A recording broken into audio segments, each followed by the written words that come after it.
അപ്പോഴേ ഇന്നലെ ജൂലൈ 9 അമ്മയുടെ അച്ഛയുടെ 35ാമത്തെ വെഡിങ് ആനിവേഴ്സറി ആയിരുന്നു കേട്ടോ. വളരെ സർപ്രൈസ് ആയിട്ട് കേക്ക് വാങ്ങി കൊടുക്കാമെന്ന് വിചാരിച്ചു. അഖിലേച്ചിയുടെ ഇന്നലെ ഹർത്താലല്ല പണിമുടക്കായിട്ട് പോലും പുള്ളിക്കാർ കേക്കെല്ലാം കൊണ്ടുവന്ന് തന്നു. അപ്പോൾ അച്ചായിനെ കാണിക്കാണ്ട് കൊണ്ടുവച്ചപ്പോൾ അച്ചായി നേരെ ഫ്രണ്ടിൽ വന്ന് നിൽക്കുന്നു വീടിൻ്റെ. ഈ വീട് കഴിഞ്ഞാൽ നമ്മുടെ വീട്ടിലോട്ട് പോകാൻ പറ്റുള്ളൂ. അപ്പോൾ ഞങ്ങൾ കേക്ക് മേടിക്കാൻ പോകുന്നു പറഞ്ഞ് ഇവൻ നേരെ വന്ന്. ഇപ്പോൾ കുറച്ച് ദിവസമായിട്ട് ഇവൻ വീട്ടിലില്ലായിരുന്നു. അപ്പോൾ വന്ന് വാലാട്ടിക്കൊണ്ടിരിക്കുക ഞങ്ങൾ വരുന്ന കണ്ടപ്പോഴത്തേക്കും.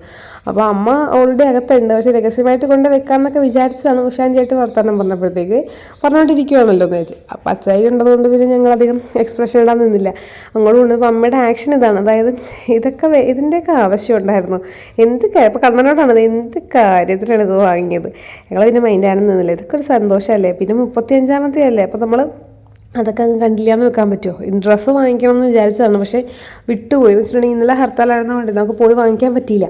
പോയിട്ടും കിട്ടിയില്ല. ഞാൻ ഓർഡർ കൊടുക്കാൻ പോയിട്ട് പോലും എനിക്ക് കിട്ടിയില്ല. അതിനുശേഷം പിന്നെ കേക്ക് കട്ട് ചെയ്യാൻ വേണ്ടിയുള്ള തയ്യാറെടുപ്പിലോട്ടായി. കാരണം പായസം എല്ലാം പായസം ഞങ്ങൾ വെച്ചത് ഈ കേക്ക് മുറിയുന്നതിന് കുറച്ച് മുമ്പാണ് കേട്ടോ.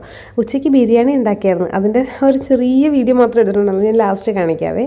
പിന്നെ കേക്കിനെ പറ്റി പറയുകയാണെങ്കിൽ കേക്ക് അടിപൊളിയായിരുന്നു കേട്ടോ. കാരണം കാണാനും നല്ല ഭംഗിയുണ്ടായിരുന്നു, കഴിക്കാനും നല്ലതായിരുന്നു. പക്ഷേ കേക്കിൻ്റെ ഒരു മിസ്റ്റേക്ക് എന്ന് വെച്ചിട്ടുണ്ടെങ്കിൽ ഇങ്ങനത്തെ റെഡ് കളറുള്ള കേക്കൊന്നും പൊതുവെ നമ്മളും ആരും മേടിക്കരുത്. കാരണം ഇത് കട്ട് ചെയ്ത് കഴിഞ്ഞ് കൈയൊക്കെ നോക്കുമ്പോഴത്തേക്കും ഫുള്ള് റെഡ് കളറിലിരിക്കുക, കൈ ഫുള്ളായിട്ട്. അപ്പം ഞാൻ പിന്നെ അത് കുറച്ച് റബ്ബ് ചെയ്ത് മാറ്റിയിട്ടൊക്കെ കഴിക്കുകയൊക്കെ ചെയ്തത്.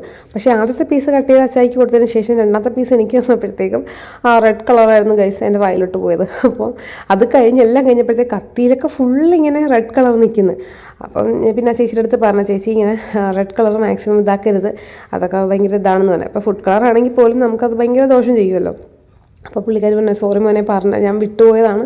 പുള്ളിക്കാരി ഫോട്ടോ ഒക്കെ അയച്ച് ഞാൻ അങ്ങനെ ഓർഡർ കൊടുത്തതായിരുന്നു. പക്ഷേ കളർ ഇത്രയും വരുമെന്ന് നമുക്കൊരു ഐഡിയ ഇല്ലല്ലോ. കാരണം നമ്മളങ്ങനെ കേക്ക് ഒന്നത്തെ കാര്യം അങ്ങനെ വാങ്ങിക്കൽ കുറവാണ്. പിന്നെ ഈ ഫുഡ് കളറിനെ പറ്റിയൊന്നും എനിക്ക് വലിയ ധാരണയില്ലായിരുന്നു. ഇങ്ങനെ കൈ കയറി പിടിക്കും കളറൊക്കെ ഇത്ര ആകുമെന്ന് കണ്ടപ്പോഴാണ് മനസ്സിലായത് കേട്ടോ. അപ്പോൾ പുള്ളിക്കാരി തന്നെ പറഞ്ഞ് ഈ റെഡ് കളർ പൊതുവേ ഇച്ചിരി കൂടുതലായിട്ട് ഇങ്ങനെ കയ്യിലൊക്കെ പറ്റും എന്ന് പറഞ്ഞു. അപ്പോൾ നമ്മൾ പറഞ്ഞു ഇനി ഇങ്ങനെ ചെയ്യുമ്പോൾ വൈറ്റ് തന്നെ ചെയ്താൽ കേട്ടോ, ഭംഗിയില്ലെങ്കിലും കുഴപ്പമില്ല, ഉള്ളത് വെച്ച് അഡ്ജസ്റ്റ് ചെയ്തോളാം എന്ന് പറഞ്ഞു. കാരണം വെറുതെ എന്തിനാ ഈ കെമിക്കലൊക്കെ വാരി കഴിക്കുന്നതെന്ന് വെച്ചിട്ടേ. അങ്ങനെ പിന്നെ കേക്കെല്ലാം മുറിച്ച് കഴിഞ്ഞ് പായസവും എല്ലാം കുടിച്ച് പിന്നെ നമ്മുടെ ബിരിയാണി രാത്രിയിലത്തേക്ക് ഇവർ ഉച്ചയ്ക്ക് വന്നില്ലായിരുന്നു, ചിന്നും ശംഖും കൂടെ. അപ്പോൾ അവർക്ക് ബിരിയാണി സൂക്ഷിച്ച് വെച്ചിട്ടുണ്ടായിരുന്നു. ആ ബിരിയാണിയൊക്കെ കഴിച്ചു. എനിക്കാണെന്നുണ്ടെങ്കിൽ ഇതെല്ലാം കഴിച്ചപ്പോൾ തന്നെ വേറെ തരണം. ഞാൻ പിന്നെ അധികം കഴിക്കാൻ നിന്നില്ല കേട്ടോ. കാരണം കൂടുതൽ കഴിച്ചാൽ പ്രശ്നമാണേ, അതുകൊണ്ട്.